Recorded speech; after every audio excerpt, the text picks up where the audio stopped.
Hello दोस्तों। NEET UG 2024 के बारे में सुप्रीम कोर्ट ने रीनीट को कैंसिल कर दिया है। रीनीट होने का जो बात चल रही थी वो अब नहीं होगा। रिजल्ट जो है उसी के अनुसार आपको मेडिकल कॉलेजेस में सीट मिलेगा। एडमिशन के लिए काउंसलिंग शुरू होने वाला है। टेंटेटिव डेट फाइनलाइज होते ही आ जाएगा। तो फिर नीट काउंसलिंग का प्रोसेस क्या है, इसका पूरा प्रोसीजर क्या है, कब शुरू होगा, वो डेट आ जाएगा, लेकिन पूरा प्रोसेस क्या है, कहीं कुछ छूट ना जाए, इसीलिए वीडियो को पूरा देखें। चलिए काउंसलिंग प्रोसेस एंड प्रोसीजर क्या है थोड़ा जान लेते हैं। नीट काउंसलिंग प्रोसेस में टोटल MBBS सीट्स में से 15% सीट्स जो हैं वो ऑल इंडिया कोटा के बेसिस पे सिलेक्शन होता है। मतलब आप ऑल इंडिया में कहीं भी पढ़ना चाहें इंक्लूडिंग ऑन स्टेट, तो आप ये 15% कोटा सीट्स काउंसलिंग में भाग ले सकते हैं। बाकी के जो बच्चे 85% सीट्स हैं वो स्टेट कोटा काउंसलिंग में होता है। मतलब जो स्टेट के जो बच्चे हैं वो अपने अपने स्टेट्स में आप स्टेट कोटा काउंसलिंग में टेक पार्ट कर सकते हैं। तो टोटल में बोले तो कोई भी मेडिकल कॉलेज हो उसमें 15% students all India quota counselling के थ्रू और 85% स्टूडेंट्स स्टेट काउंसलिंग के थ्रू सीट्स मिलते हैं। देखिए, काउंसलिंग जब शुरू होगा सबसे पहले ऑल इंडिया कोटा काउंसलिंग से होता है, उसके बाद स्टेट काउंसलिंग होगा। तो देखा जाए तो all India quota and state quota के जो काउंसलिंग प्रोसेस है वो लगभग सेम है, थोड़ा बस फ़र्क होता है। तो आज हम ऑल इंडिया कोटा काउंसलिंग के जो 15% सीट्स हैं उसके लिए जो काउंसलिंग होता है उसके बारे में बात करेंगे डिटेल्स में। तो आज इस वीडियो में हम आपको इस all India quota counselling process को पूरे डिटेल्स में एक्सप्लेन करेंगे। आपको कौन सा मेडिकल कॉलेज मिलेगा, क्वालिफाइंग कट ऑफ कितना जाएगा, रजिस्ट्रेशन कैसे करें, रजिस्ट्रेशन फ़ीस कितना लगता है, काउंसलिंग से कितना राउंड होते हैं, डॉक्यूमेंट वेरिफिकेशन के लिए क्या क्या चाहिए, सबकी चर्चा होगा। चलिए शुरू करते हैं आज का वीडियो। नीट यूजी 2024 का काउंसलिंग प्रोसेस क्या है, specially all India quota counselling का। तो ऑल इंडिया कोटा सीट्स की बात करें तो टोटल में 1,09,170 MBBS सीट्स हैं और इसमें से जो 15% सीट्स हैं वो ऑल इंडिया कोटा सीट्स हैं और 85% जो सीट्स हैं वो स्टेट कोटा के लिए। BDS की अगर बात करें तो टोटल में 27,868 सीट्स हैं और इसमें से भी 15% सीट्स ऑल इंडिया कोटा के लिए हैं। तो देखा जाए तो ये total government medical college seats हैं। प्राइवेट मेडिकल कॉलेजेस के सीट्स अलग होते हैं क्योंकि प्राइवेट कॉलेज का काउंसलिंग अलग होता है। तो ये जो 15% सीट्स हैं ऑल इंडिया कोटा सीट्स हैं वो कुछ कॉलेजेस के लिए अप्लाई नहीं होता। क्यों नहीं होता? क्योंकि वो कॉलेज का पूरा सीट ही ऑल इंडिया कोटा सीट्स होता है। मतलब जैसे AFMC, जिपमर, एम्स, फिर अपना डीम्ड यूनिवर्सिटी, BHU, तो इन सब कॉलेजेस के जो मेडिकल सीट्स हैं वो 100% seats all India quota seats हैं। इसमें पढ़ने के लिए आपको ऑल इंडिया कोटा काउंसलिंग में भाग लेना पड़ेगा। स्टेट काउंसलिंग में ये कॉलेजेस भाग नहीं लेते। सो ये सब कॉलेजेस के पूरे seats all India quota counselling के थ्रू ही मिलता है। तो याद रखिए, एम्स, AFMC, जिपमर, ये सब कॉलेजेस के लिए आपको ऑल इंडिया कोटा काउंसलिंग ही करना पड़ेगा, इससे आपको कॉलेज अलर्ट होगा। काउंसलिंग प्रोसेस शुरू करने से पहले नीट 2024 में क्वालिफाइंग कट ऑफ की बात कर लेते हैं। क्वालिफाइंग मतलब इससे ज़्यादा मार्क्स है तो आप काउंसलिंग में भाग ले सकते हैं, कॉलेजेस के लिए अप्लाई कर सकते हैं। अब मिलेगा कि नहीं वो गारंटीड नहीं है, लेकिन ये भाग ले सकते हैं। इससे कम कट ऑफ मार्क्स मतलब आप एलिजिबल नहीं हैं काउंसलिंग में भाग लेने के लिए। तो कैटेगरी वाइज जो कट ऑफ है, जनरल और EWS के लिए वो 50th परसेंटाइल है। मतलब स्कोर जो है वो 164 से 720 के अंदर होना चाहिए। OBC, SC और ST के लिए 40th परसेंटाइल है। मतलब 129 से 163 का स्कोर या उससे ज़्यादा होना चाहिए। फिजिकली चैलेंज्ड कैंडिडेट्स हैं तो जनरल और EWS के जो फिजिकली चैलेंज्ड कैंडिडेट्स हैं उनके लिए 45th परसेंटाइल जो है वो क्वालिफाइंग कट ऑफ है।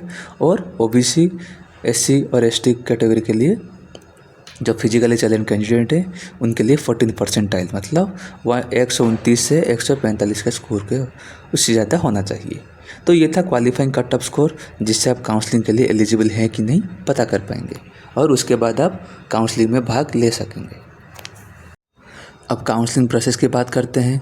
ऑल इंडिया कोटा काउंसलिंग जो है वो MCC यानी मेडिकल काउंसलिंग कमेटी के अंतर्गत आता है।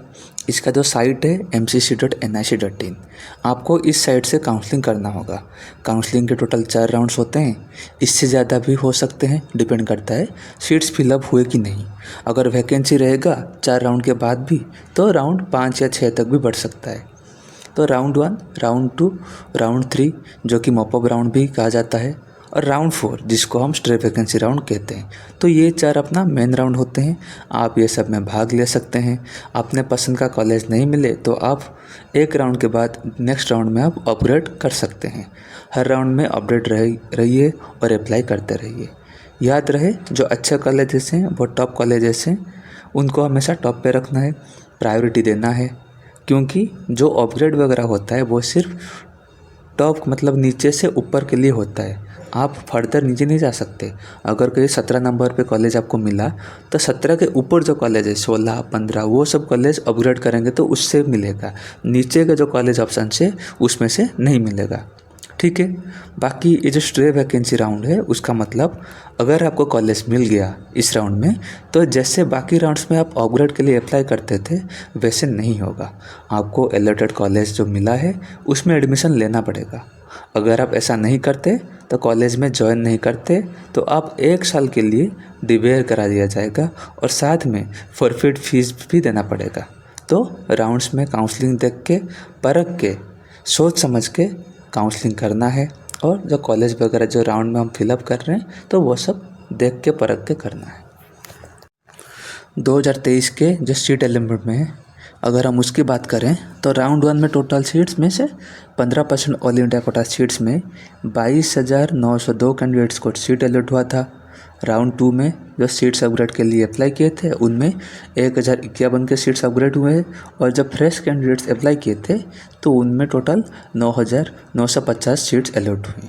राउंड 3 की बात करें जो कि अपना मॉप अप राउंड भी है, उसमें फ्रेश कैंडिडेट जो हैं वो 4,805 को मिला, और जो सीट्स अपग्रेड के लिए अप्लाई किए थे उसमें 2,198 कैंडिडेट को सीट अलॉट हुआ है। बाकी जो स्ट्रे वैकेंसी है उसमें 2,140 सीट्स अलॉट हुए हैं। लेकिन इसके बाद सीट्स वैकेंट मिले, मतलब अगर कॉलेज में सीट अगर फिलअप नहीं हुए 15% सीट्स में तो राउंड एक्सटेंड किया गया था, जो कि जैसे कि राउंड 5 में 306 कैंडिडेट को सीट मिले। फिर एक स्पेशल स्ट्रे वैकेंसी राउंड हुआ जिसमें 302 सीट्स अलॉट हुए। तो ये था 2023 के ऑल इंडिया कोटा काउंसलिंग में सीट्स अलॉटमेंट का मैट्रिक्स। तो इसके हिसाब से आप इंटरप्रेट कर सकते हैं तो कितने कॉलेजेस मिलने के चांसेस है और आपके चांसेस कितने हैं। काउंसलिंग प्रोसीजर की बात करें तो सबसे पहले आपको रजिस्ट्रेशन करना होगा। mcc.nic.in साइट पे जाना होगा।